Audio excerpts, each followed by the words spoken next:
La parole qui proclame la vie éternelle, c'est la chaîne qui nous prépare à la rencontre du Seigneur dans la sanctification.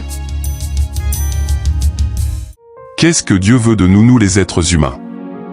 Aujourd'hui dans la maison de Dieu, beaucoup d'entre nous, plus de 98% de chrétiens, lorsqu'on leur demande de ce que Dieu veut de nous, beaucoup ne savent même pas comment s'expliquer. Et cela fait qu'aujourd'hui plusieurs ne savent même pas pourquoi Dieu leur a choisis et pourquoi Dieu leur a appelés. D'autres pensent que Jésus-Christ est venu seulement mourir à la croix à cause de notre salut. Sachez ceci, Jésus-Christ est venu mourir à la croix, pas seulement pour notre salut mais aussi à cause de quelque chose de très importante. Et cette chose, c'est ça que nous allons voir tout à l'heure dans cette vidéo.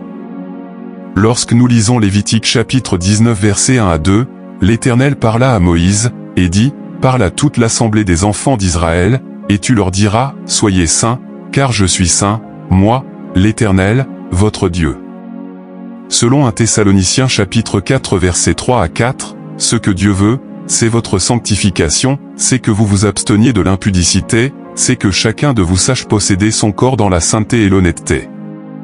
Écoutez ceci, si Dieu est descendu sur la terre pour mourir à la croix, c'est à cause de notre sanctification d'abord, et ensuite vient notre salut.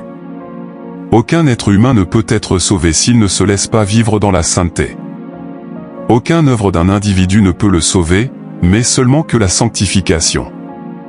La Bible nous dit clairement que les chrétiens qui vivent dans la sanctification mais qui ne servent pas Dieu, peuvent être sauvés mais ils n'auront pas de récompense au ciel. C'est-à-dire, ils seront sauvés par Dieu à cause de leur vie de sanctification et de l'obéissance à la parole de Dieu, mais ils seront pauvres au ciel. Selon 1 Corinthiens chapitre 3 versets 14 à 15, si l'œuvre bâtie par quelqu'un sur le fondement subsiste, il recevra une récompense. Si l'œuvre de quelqu'un est consumée, il perdra sa récompense, pour lui il sera sauvé, mais comme au travers du feu. Mais les chrétiens qui servent Dieu dans le péché, ils n'auront point de récompense, et ensuite ils ne seront point sauvés parce qu'ils vivent dans le péché.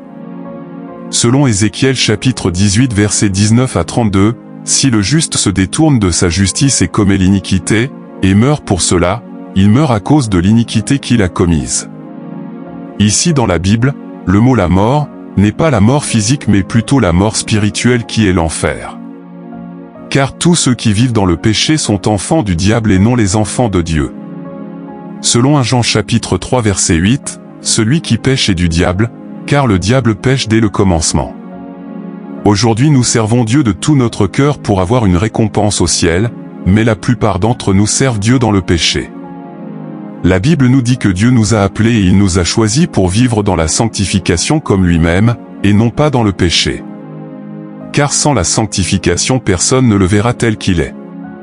Quel que soit notre niveau spirituel avec lui, si nous ne dormons pas dans la sanctification, et si nous ne nous réveillons pas dans la sanctification, personne ne le verra. J'aimerais que vous compreniez ceci encore, Dieu n'a pas besoin de notre confession seulement mais plutôt notre conversion qui est le changement total. Parce que se confesser ne veut pas dire que nous avons changé de vie, mais plutôt nous disons à Dieu ce que nous avons fait de mal.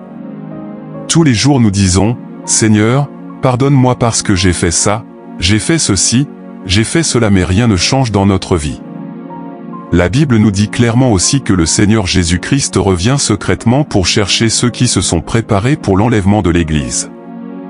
Selon Matthieu chapitre 24 verset 44, « C'est pourquoi, vous aussi, tenez-vous prêts, car le Fils de l'homme viendra à l'heure où vous n'y penserez pas. » Ici dans la Bible le mot apprêter ce n'est pas de servir Dieu, mais plutôt la vie de sanctification totale à 100%. C'est pourquoi la Bible nous parle de deux types groupes des 10 vierges en parabole, 5 sages et 5 folles.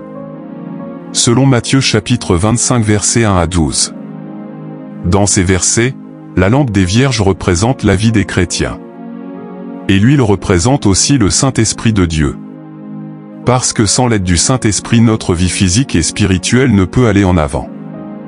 Parce que c'est lui qui est la source de notre vie physique et spirituelle. Écoutez ceci encore mes frères et sœurs. Si nous donnons tous nos biens à l'Église pendant que nous vivons dans le péché, si nous servons le Seigneur Jésus-Christ de tout notre cœur pendant que notre vie physique et spirituelle n'est pas en ordre avec lui, ne nous trompez pas, nous ne serons point sauvés ni aujourd'hui ni demain. Même si les pasteurs nous diront des belles paroles que notre salut est clair, sachons que même le pasteur lui-même cherche son salut, et le pasteur n'a pas le dernier mot à donner mais plutôt Dieu le Créateur. Mais je ne dis pas aussi de laisser l'œuvre de Dieu, mais servons le Seigneur dans la sanctification afin d'être sauvés et aussi d'être récompensés au ciel. Plusieurs parmi nous savent lire mais ils refusent de méditer la Bible pour pouvoir connaître réellement ce que Dieu veut et ce qu'il attend de nous. Et si je posais une question aux chrétiens, qui méditent la Bible au moins de 3 à 4 fois par semaine, nous allons voir qu'on ne va même pas trouver 90% de chrétiens à travers le monde. Jamais. Tous les chrétiens sont préoccupés pour leur ventre et ils ont oublié leurs âmes. C'est pour cela les faux pasteurs et le faux prophète nous trompent jour et nuit, parce que les chrétiens sont des chrétiens qui n'ont pas la connaissance de Dieu pour pouvoir se réveiller dans la sanctification. Ne nous trompez pas, aucun pécheur n'entrera au ciel. Vaut mieux d'être sauvé que de se sacrifier pour le Seigneur Jésus-Christ dans le péché et d'aller en enfer pour toujours. Alors bien-aimés, si Dieu nous a appelés en lui, ce n'est pas pour vivre pour nous-mêmes, mais plutôt pour vivre dans la sanctification comme lui-même a vécu sur la terre. Parce que le péché nous éloigne de Dieu sans le savoir. Revenez au Seigneur de tout notre cœur afin d'échapper au feu de l'enfer. Que ceux qui ont des oreilles pour entendre attendent. Que la grâce et la paix du Seigneur Jésus-Christ soient sur chacun. Par le frère Alchi Samuel Ulrich, à bientôt. La parole qui proclame la vie éternelle, c'est la chaîne qui nous prépare à la rencontre du Seigneur dans la sanctification.